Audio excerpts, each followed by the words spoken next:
সিস্টেমে log in করে প্রথমে কোএফিসিয়েন্ট মেনু থেকে সার্চ বাটনে ক্লিক করতে হবে। পূর্বে যতগুলো কোএফিসিয়েন্ট করা আছে অ্যাপ্রুভ অথবা রিজেক্টেড অবস্থায় সবগুলোর একটি লিস্ট এখানে দেখা যাবে। সিস্টেম দ্বারা নতুন কোএফিসিয়েন্ট অ্যাড করার জন্য সবসময় অ্যাপ্লাই ফর কোএফিসিয়েন্ট বাটনে ক্লিক করতে হবে। এখান থেকে বিন সিলেক্ট করে নিতে হবে, তারপর প্রসিড বাটনে ক্লিক করতে হবে। যদি অ্যাপ্লিকেশনটি পূর্বে ডেডো দ্বারা কোএফিসিয়েন্ট অ্যাপ্রুভ হয়ে থাকে তাহলে অবশ্যই প্রিভিয়াসলি ডেডো অ্যাপ্রুভ কোএফিসিয়েন্ট বাটনে ক্লিক করতে হবে এবং নতুন কোএফিসিয়েন্ট বাটনে যেতে হবে।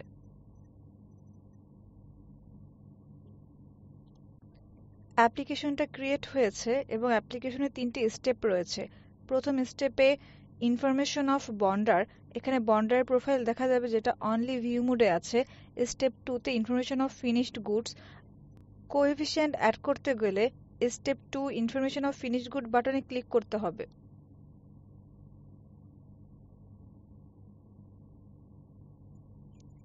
এখানে ড্রপ ডাউন থেকে ফিনিশড গুড সিলেক্ট করে নিতে হবে। কোয়ান্টিটি বাই ডিফল্ট 1 থাকবে, যেটা এডিটেবল। ইউনিট কেজি দিয়ে দিতে হবে। অ্যাডিশনাল ইনফরমেশন যদি থাকে তাহলে অবশ্যই দিয়ে দিতে হবে এবং বাকি ইনফরমেশনগুলো পূরণ করতে হবে। র ম্যাটেরিয়ালস অ্যাড করার জন্য ডেসক্রিপশন এই অপশন থেকে দেখা যাবে। এই অপশনে ক্লিক করলে র ম্যাটেরিয়াল ইনপুট টাইপ 1, এখানে unit of measurement, net, wastage এবং গ্রস অপশন দেখা যাবে এবং প্রসেস, অনেক ধরনের প্রসেস হয়ে থাকে, প্রসেস নেম, প্রসেসের কোয়ান্টিটি, ওয়েস্টেজ সব এখান থেকে জেনে নেওয়া যাবে। এবং ইনপুট টাইপ 3, ক্লাস্টারের নেম, ইউনিট অফ মেজারমেন্টটা অবশ্যই আলাদাভাবে লিখতে হবে।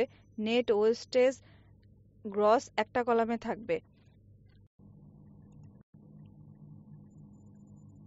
অ্যাড বাটনে ক্লিক করার পর টাইপ থেকে র ম্যাটেরিয়াল সিলেক্ট করে নিতে হবে এবং ড্রপ ডাউন থেকে র ম্যাটেরিয়ালগুলো সিলেক্ট করার পর অ্যাড করে দিতে হবে। এখানে যদি র ম্যাটেরিয়ালসে কোনো ভুল ইনফো দেয়া থাকে সেটা আমরা এডিট করতে পারবো এবং যদি বেশি ভুল হয়ে থাকে ডিলিট অপশনে ক্লিক করে ডিলিট করা যাবে। এখানে ইউনিট সিলেক্ট করে দিতে হবে প্রত্যেকটা র ম্যাটেরিয়ালসের এগেইনস্টে। যদি র ম্যাটেরিয়ালসে কোনো ফর্মুলা অ্যাড করার প্রয়োজন হয় অ্যাড ফর্মুলা বাটনে ক্লিক করে ফর্মুলা এখান থেকে সিলেক্ট করে নিতে হবে, যেটা প্রিভিউ অপশনে ফর্মুলাটা ফুলি দেখা যাবে। যদি ড্রপ ডাউনে ব্যতীত অন্য কোনো নতুন ফর্মুলা অ্যাড করার প্রয়োজন হয় অ্যাড ফর্মুলা বাটনে গিয়ে নতুন ফর্মুলা অ্যাড করা যাবে। ফর্মুলা অ্যাড করার পর অ্যাড বাটনে ক্লিক করে দিতে হবে। এখানে ফর্মুলাটা দেখা যাবে প্রিভিউ অপশনে। যদি ফর্মুলাতে কোনো এডিটের প্রয়োজন হয় এডিট অপশনে যাব এবং যদি ভুল হয়ে থাকে তাহলে রিমুভ বাটনে দিলেই ফর্মুলাটি রিমুভ হয়ে যাবে। যদি ফর্মুলা না থেকে থাকে তাহলে নেট, ওয়েস্টেজ অপশনে দিয়ে দিব এবং শ্রিঙ্কেজ যদি না থাকে 0 দেওয়া যাবে। নেট আর ওয়েস্টেজের উপর ভিত্তি করে গ্রস ভ্যালুটা নিয়ে নিবে। এখন আমরা যদি একটা প্রসেস অ্যাড করতে যাই তাহলে পুনরায় অ্যাড র ম্যাটেরিয়ালস থেকে প্রসেস সিলেক্ট করে নিব। অবশ্যই প্রসেস নেম দিতে হবে। প্রসেস নেম দেওয়ার পর অ্যাড র ম্যাটেরিয়ালস থেকে ম্যাটেরিয়াল সিলেক্ট করে নিব এবং অ্যাড বাটনে ক্লিক করব। এরপর প্রসেসের এগেইনস্টে যে র ম্যাটেরিয়ালসগুলো আছে সেই র ম্যাটেরিয়ালসগুলোর এগেইনস্টে ইউনিট সিলেক্ট করে দিতে হবে।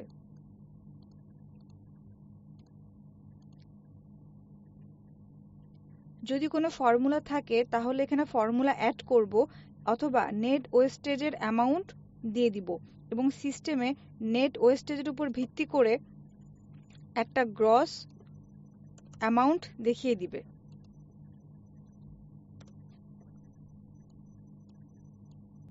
যদি একটা ক্লাস্টার সিস্টেম অ্যাড করতে হয় তাহলে অ্যাড র ম্যাটেরিয়াল বাটনে আবার ক্লিক করব এবং এখান টাইপ থেকে ড্রপ ডাউন থেকে ক্লাস্টার সিলেক্ট করে নিব। অবশ্যই একটা ক্লাস্টার নেম দিতে হবে। ক্লাস্টার নেম দেওয়ার পর পুনরায় র ম্যাটেরিয়ালসগুলো ড্রপ ডাউন থেকে সিলেক্ট করে নিব এবং অ্যাড বাটনে ক্লিক করব।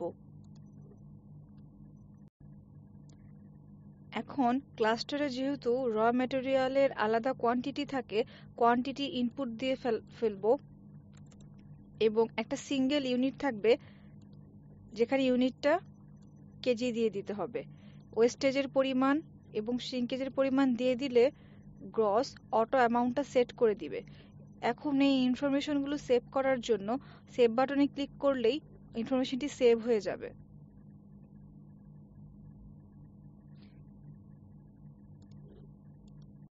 সেভ করে ফেলার পর এই ফিনিশ গুডের এগেইনস্টে এই র ম্যাটেরিয়ালগুলো অ্যাড হয়ে গিয়েছে। যদি এখানে কোনো ভুল থেকে থাকে তাহলে এডিট বাটনে যেয়ে এডিট করা যাবে এবং পুনরায় এন্ট্রিটা দেয়া যাবে। এরপরে যদি নতুন ফিনিশ গুড অ্যাড করতে হয় তাহলে অবশ্যই ফিনিশ গুড অপশনে ক্লিক করে আগের যে পদ্ধতিটা ছিল সেটা পুনরাবৃত্তি করতে হবে। এখন এই পেজে কাজ সম্পন্ন হয়ে গেলে ডকুমেন্ট আপলোড করতে স্টেপ 3 তে চলে যেতে হবে এবং প্রত্যেকটি স্টেপে যাওয়ার আগে সেভ বাটনে ক্লিক করা বাধ্যতামূলক। এখানে রিকোয়ার্ড ডকুমেন্টসে লিস্ট ওয়াইজ সকল ডকুমেন্ট আপলোড করতে হবে ফরম্যাট ওয়াইজ। ফরম্যাটগুলো এখানে দেয়া আছে। এই লিস্টে ডকুমেন্ট ছাড়া যদি অন্য কোনো ডকুমেন্ট অ্যাড করতে হয় তাহলে আদার্স অপশনে গিয়ে সেই ডকুমেন্টটা অ্যাড করা যাবে। মাল্টিপল ডকুমেন্ট অ্যাড করা যাবে এবং সকল ক্ষেত্রে অবশ্যই সেভ বাটনে ক্লিক করতে হবে। অ্যাপ্লিকেশনটি সেভ করা হয়েছে। অ্যাপ্লিকেশনটি সাবমিশনের জন্য প্রিভিউ বাটনে ক্লিক করতে হবে। যেহেতু অ্যাপ্লিকেশনটি সেভ করা হয়ে গিয়েছে, প্রিভিউ বাটনে ক্লিক করার মাধ্যমে অ্যাপ্লিকেশন ফাইলটি দেখা যাবে। প্রিভিউ বাটনে সম্পূর্ণ অ্যাপ্লিকেশনটির প্রিভিউ দেখতে পারবো। ফিনিশ গুডের এগেইনস্টে র ম্যাটেরিয়ালসের ডিটেলস দেখতে পারবো। যদি কোনো ফর্মুলা অ্যাড হয়ে থাকে সেটাও এই ডিটেলস এখানে শো করবে। অ্যাডকৃত সকল ডকুমেন্টসের লিস্ট এখানে শো করবে। যদি অ্যাপ্লিকেশনে কোনো ভুল হয়ে থাকে তাহলে গো ব্যাক বাটনে ক্লিক করে অ্যাপ্লিকেশনটি পুনরায় এডিট করা যাবে এবং যদি অ্যাপ্লিকেশনটি কোনো ভুল না থাকে তাহলে সাবমিট বাটনে ক্লিক করে সাবমিট করে দিতে হবে।